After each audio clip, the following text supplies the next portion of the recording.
business, how are you supposed to help others? Bullshit. Whoa. Learn how to handle your business. Don't talk to the people who care about you, because you're not a liability to me. Hell no. You're my strength. The fact that I can tell you something and you can say, man, I've experienced something similar. You called it being away. I called it the quiet. What did you call it? The unmentionables? And I called it the quiet, the lack of the chaos. The quiet. I'm like, holy shit, the quiet is so friggin' scary. It's like deep space. There's nothing there. There's no sound. And you're like, my brain just keeps running. I can't turn it off. Funny thing is, when you talk and you find out people who go into therapy, most of them go because they had to get help for themselves. Then they started their journey. And then they did it. But a lot of their stuff, when they come to dealing with the stuff we deal with, it's theory. It's written in a book.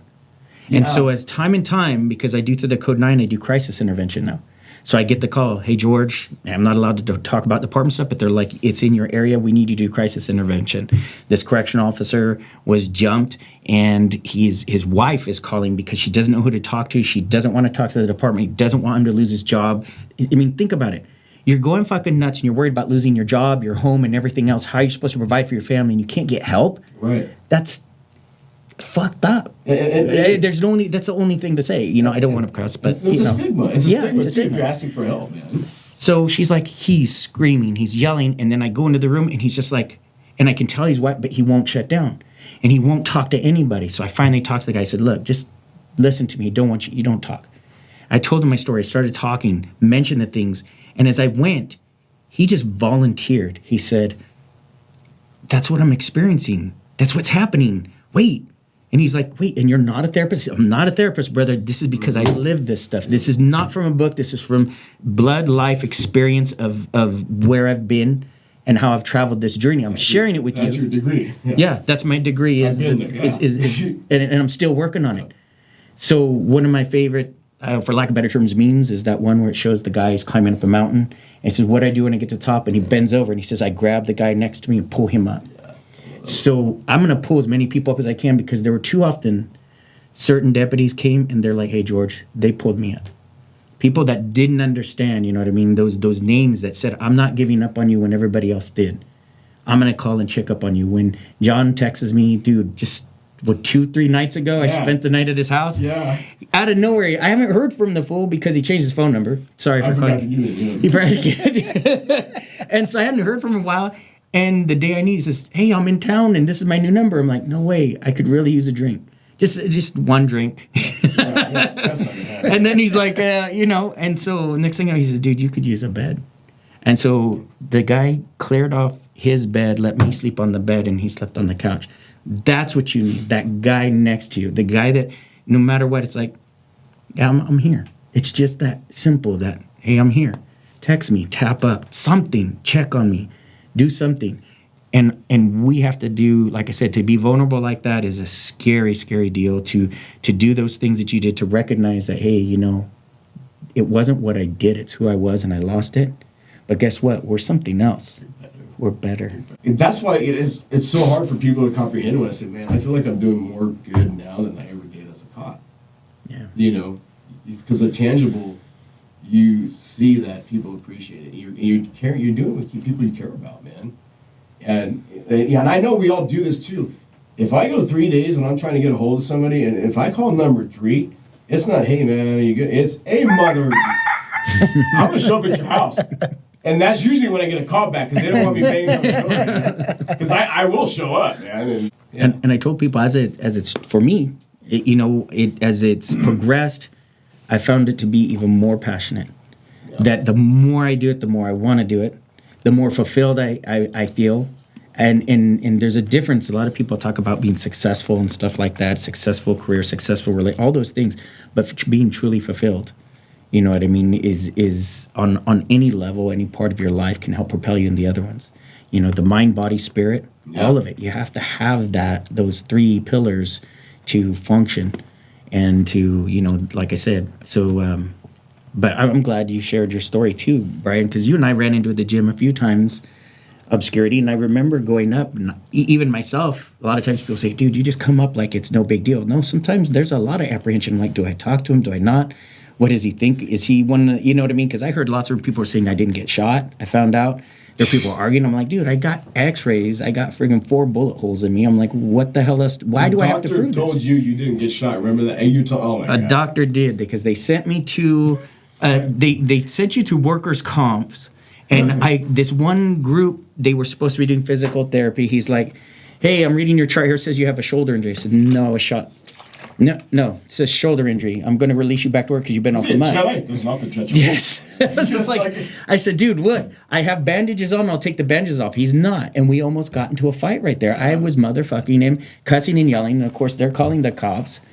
They're like, he's off. He has PTSDs, all these things. I'm like, I'm trying to stick up for myself. I wanted to go back to work. And for somebody to turn and tell you that, you're like, dude, just fucking open the bandages and look, just take the bandages off. You'll see I'm not lying. What the hell's wrong with you? Do your job. Right? As a And doctor. this is what they treat you like. So when you see that it can be as outrageous as that, as what happened to me, that they denied me, this is the thing a lot of people didn't know, they denied me antibiotics.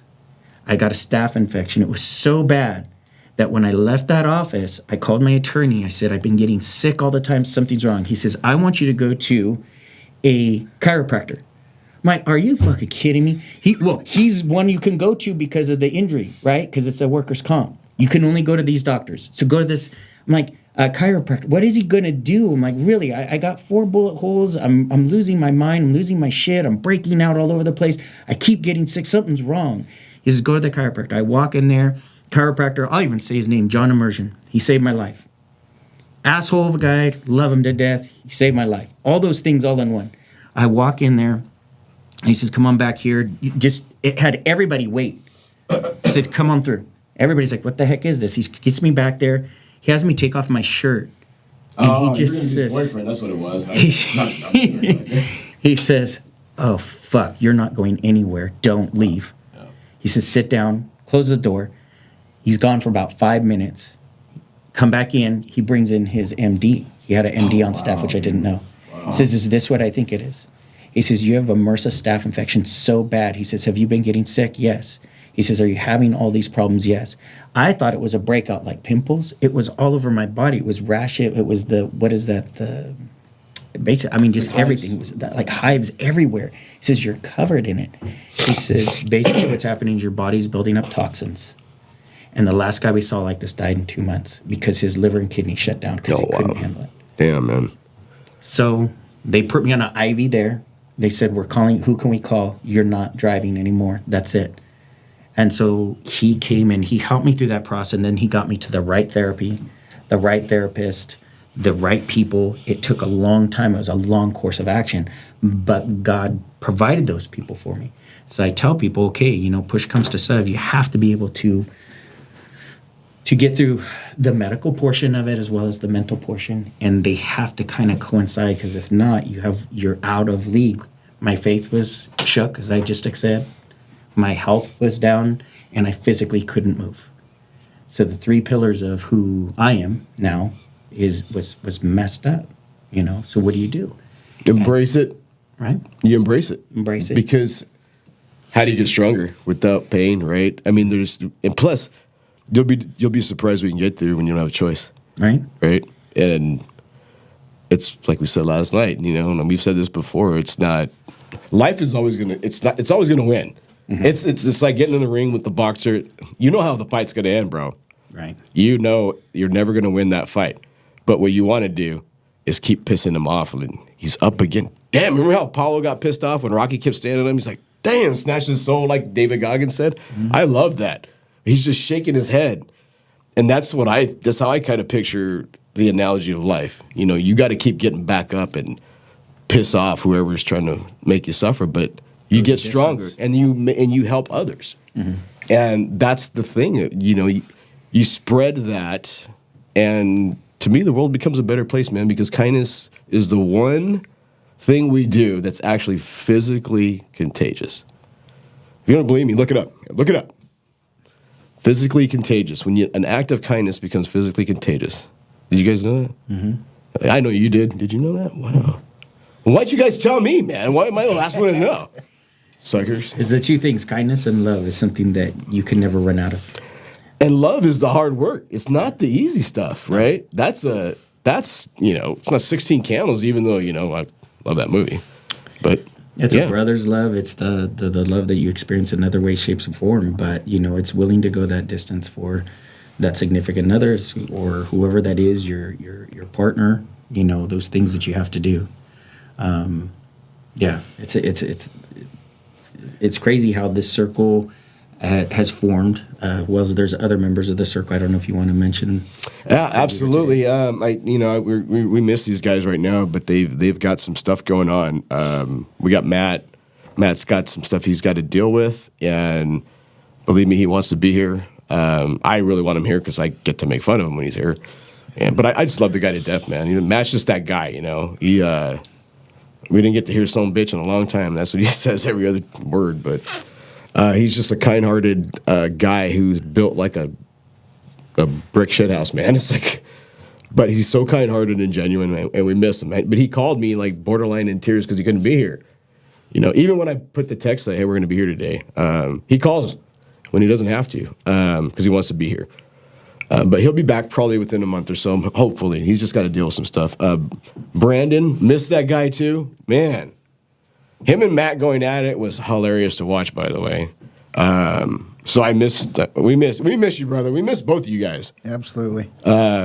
He's got some stuff he's dealing with too, and hopefully he's back sooner than later. Tanner went back to law enforcement, man. They pulled him back, and he's over there. In fact, I called him yesterday, and he's breathing heavy. I go, what are you doing? He goes, PT. I go, voluntary PT. He goes, yeah. I go, you're fucking stupid, man. And he goes, no. He goes, this is on my own. I go, oh, okay. You're working out, basically. I thought he was in there with the cadets, like working out. Like, hey, this guy's dedicated, man. But I like hearing today when he texts back. He didn't say, I can't make it. He said, I got priorities. I have things with the family and the wife. And when I hear that, I'm like, it warms my heart, man, because you want to see that. So it's important to keep that. And it's important that, we keep reaching out, but it is very important that we get the message that people need to try and show up and overcome that anxiety or those thoughts, the process, because that's something it is difficult to overcome. And so how do you do that? Why don't you, Brian, how do you do it? What do you tell yourself? What did you tell yourself today? Because I know without a doubt, I even had some reservations coming here today to do this. Even though I love you guys, there's always that little doubt, the little seed. It's just like sometimes you can't quite strangle it out. Did you have any of that, or what was your process to come today? I've been wanting to come down to CMAC and just get this thing moving forward to the next level. So I didn't have any, issues about coming down today, but it kind of goes back to what you talked about earlier, the quiet. So when like for me, when it's quiet, that little voice that negative voice starts whispering, and I know we've all had it, whether it's you're not good enough or, people would be better off if you were on a distant planet or whatever. And so for me, I have to keep moving like a shark, right? Because if I sit still, I will suffocate if I don't have the oxygen going through my gills. So, you stay busy and you try to keep that negative voice at bay or stay a couple steps ahead of it because you fall into that rabbit hole.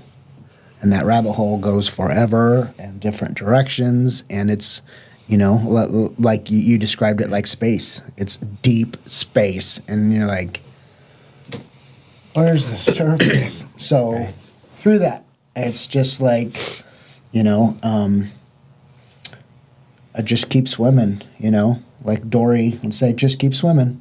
Just keep moving forward. You couldn't do more manly than that, dude, really. All right, you keep swimming. Just keep swimming, I get it. Put one foot in front of the other. Or some days you're like, you know what? I'm not going to give up. I'm not going to give up. I'm not going to let this win. And, and that's just what I do, right?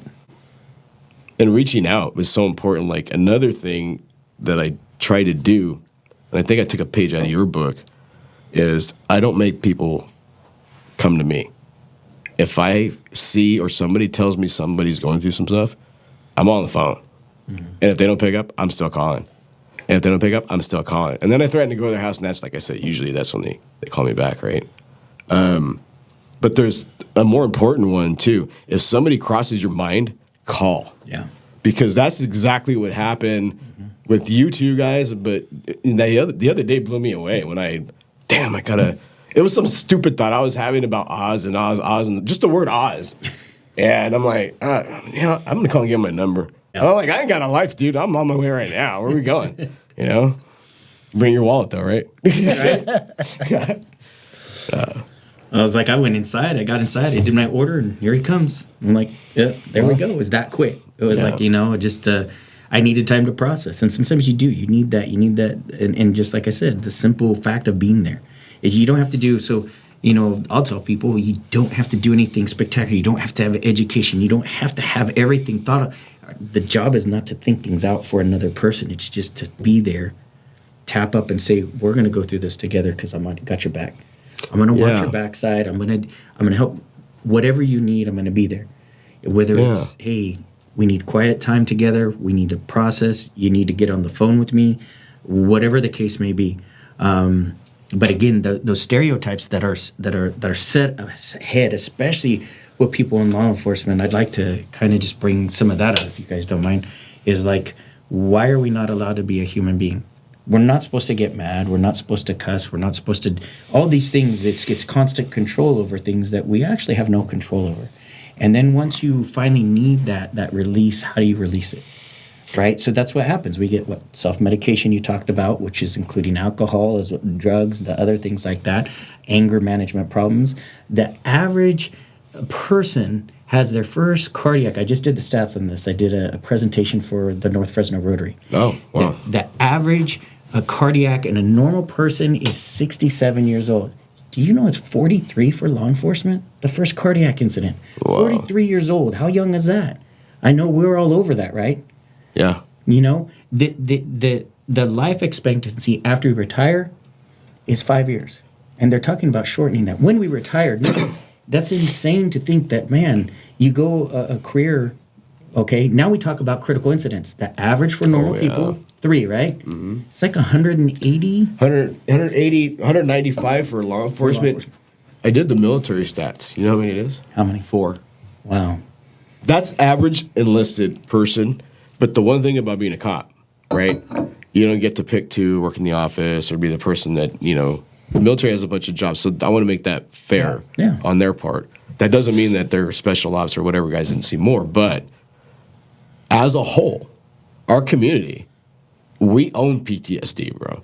I was watching this podcast with Jordan Peterson talking about men in general, and they said, is it okay to be a man?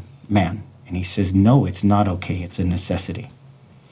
It's a necessity, he says, because these men, and including the women, that go and do these jobs, the people that are building the infrastructure for the people that are the most privileged people, which are the people who are teaching in our colleges and stuff like that, what do they really do? They're teaching something that has already been taught. They're reiterating things that other people's works. They're grading papers. They're getting paid lots of money. They're living in structures that took a man in blue collar to build the building. The guy who's on the PG&E line keeping that power going. The guy who's keeping him safe, and now he's over here telling you need to hate and defund him. And he's protecting your right to be able to say, hey, go defund him and not have somebody do something. That's who they're attacking. They're attacking the infrastructure of what makes us who we are, that keeps the engine running. You don't go up to the mechanic that's having to work on the engine while it's running, just like a doctor, and say, hey, dude, we're going to fucking defund you.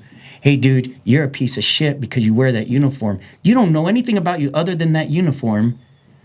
You're a racist pig. Get out. We're done with you. Yeah. To have a culture do that, and you'd think we would have learned after Vietnam. No. but we're repeating it on a level that's unreal. And then in our own culture, we're doing it to each other. That's what gets me. Did you see the Russian spy that disclosed all this stuff in '84? Soviet Union at the time had a 25 or 30 year plan. Their plan was, and the guy said it, we can never beat you guys when you're united. The only way we're going to beat you is to divide you. And he asked them straight up, why are you going to do that? We're going to be the ones teaching you in universities. We're going to change the way you think. And we're going to turn you against each other. When they hit us at 9/11, what happened? Oh, God, yeah. Oh, they woke up a sleeping giant, man. And they paid for it. They're still paying for it. They don't want to do that ever again, right? But look at what's happening right now. And it's the opposite. Well, it's the same thing as what I just said. How do you change a culture from within? Yeah, but that was genius. Our enemies know that. The sequence of storms. You're either going into a storm, the middle of the storm, you're just coming out of a storm. No matter what, that storm, and that's with anybody in life. It doesn't matter your ethnicity. I always say that word wrong. I speak American. I don't know how to speak English. So, I'm not educated the right way. Yeah, no, I get it. And so We're talking about different cultures and things and backgrounds, okay? right? Okay. So there you go. See, clarified it. So I clarified it. Clarified it. I love this guy. It's perfect. It works. So when you go through these processes of are you in the storm right now? Are you coming out of one? Or are you going into one? And sometimes those storm hits back to back. But the most important thing I think I found is let's take the time to breathe. And you as a person, if you're going to reach out to a person that's in that, it's trying to get them to delay, to breathe. And you also have to realize, and this is the hardest part, if they go through with it, it's not you. It's not your fault. And I have a really hard time with this because I had a very close friend of mine that was reaching out to me, and she worked at the sheriff's department. I'd kind of warned her. I said, hey, you need to kind of watch what you're doing. You're trying to do things as if you're a veteran and you're not. Slow down or they're not going to pass you. And they didn't.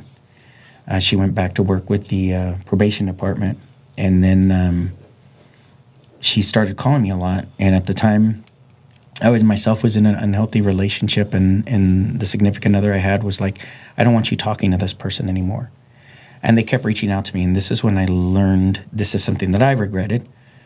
She kept reaching out. I need to talk. I said, no, stop. You're going to cause me to get a divorce if I don't talk to you. I can't talk to you. Stop, And finally, it was just, that was it. I stopped. I know that I didn't do what happened, but I've heard she did it with another friend of ours because we met her funeral after she committed suicide. You'll go back and you judge yourself. The amount of times I did talk to her, the amount of times I did support her. Matter of fact, I helped put her through the academy. I helped her with uniforms, gave her ammunition, helped pay for her gun. You often think, man, what transpired here? What more could I have done? And the thing is, I think if you can slow people down to get them to breathe, use your analogy of, hey, put it off tomorrow and try and get them to somebody else. You're going to have to hand that baton off. You cannot, that level of when you're at that point is way too much for one person to handle. You can be a support system at the same time. When this person does that, there's the Survivors of Suicide, which is another nonprofit that's great here. Because people often think, well, then I can put more pressure on that person. Say, well, you have to live for this, or you have to live for this person. You have to live for... All you're doing is adding more weight, more expectation. No. Do something. It's better to do something than nothing. I'd rather do something and feel guilty that I failed than do nothing. So I know you're beating yourself up. I would too. But as messed up as it sounds, you got to embrace that, because that story is going to help somebody else. You got to embrace it. And you got to tell them, as the training I've done with Code 9, they're like, look, you have to be able to get them off to somebody professional. Yeah. You cannot hold that in yourself that you have to save it in this one moment. Because the odds are, all you can do is you're trying to get them to delay. You're trying to get them to get to the help. But what about the people that are watching this? Where can they find you? Where shoot. So you can actually, if you contact me through Facebook, that's the biggest way to get a hold of me. If you have something to deal with life after the badge, so we can send you an invitation and get you on there. And what that is, like I said, it's a camaraderie base. We're not on the internet. We're in a private group because we're trying to maintain some privacy with that. You can reach me. My name is George Osborne. It's Ozburn, like the wizard and a match. Best way, you can also Google Mr. Fresno, which is my business, which is real estate. That's not to plug the real estate, but sometimes that's the easiest way to get a hold of me. My phone number, my cell phone's on there. You can text me and say, hey, we saw the episode. We want to get in contact with Life After the Badge, or we want to find out more information about Small Step. Any of those type of things, I use that number for everything. I recently spoke at a boxing event where I sponsored and was able to get up in front of the ring. It was the throwdown in No Town. There's about 400 people there. It was a brilliant event put on by the Correctional Officers Union, which is called the Fresno County Public Safety Association. They do great things, man. They really do. Yeah. And they are reaching out more and more, trying to help people. They're trying to assist with the Code 9 project, but they do a lot of youth sponsorships and stuff like that as well. So any of those things, I'll even put my phone number out here. It's 559-304-4349. That's 559-304-4349. And you can text me if you don't even want to talk. Text me and just say what it is you want to be in contact with, and we can make arrangements to do that. I think it's really important. Like I said, it's more of a passion now to be able to push this and help, because I got asked a while ago, well, what do I get out of it? And I said, could you imagine that you help one person here in this town, and then that one person, or even you, affected a person across the country or somewhere else where they got help or they made the right decision that turned their life around in some way, shape, or form? To me, that is more inspiring, and that is a fulfilled life, so that I left the world somehow better. I know I've done enough stuff in my life that maybe I didn't make it as good as I should have. I've made a ton of mistakes, but to know every now and then, man, I did something right. I benefited somebody else. I benefited this. And so it's a raw emotion for me. So forgive me, because I do get a little beautiful something, because like I said, if I could do that one thing, who knows, maybe that person goes to impact and do something even better. Well, you're going to be back with us again, aren't you? Oh, hell yeah. Yeah, you're kind of forced. I kind of just said I'm going to stalk him, and he's got no choice for now. And I don't know if you guys know this, I can be a pest. Small one. Hey, by the way, thanks for CMAC for having us here. You guys are awesome. They provided the building, all the equipment, and training. They're just a great organization. Thank you guys. We can't thank you enough. This is really cool. By the way, if you need to get a hold of us, we absolutely mean what we say when we say we'll answer the call. Reach out if you need something. If you need a friend, you need just to talk. I mean, seriously. I spend a lot of time on the phone with strangers just talking. Just kidding. We really will answer the call. So reach out if you need us. It's Circle of Guardians on Instagram. And also the YouTube page, we're going to release all that stuff. It's actually going to be on this episode. You'll see it in the writing. Thank you guys for joining us today, and welcome to the Circle.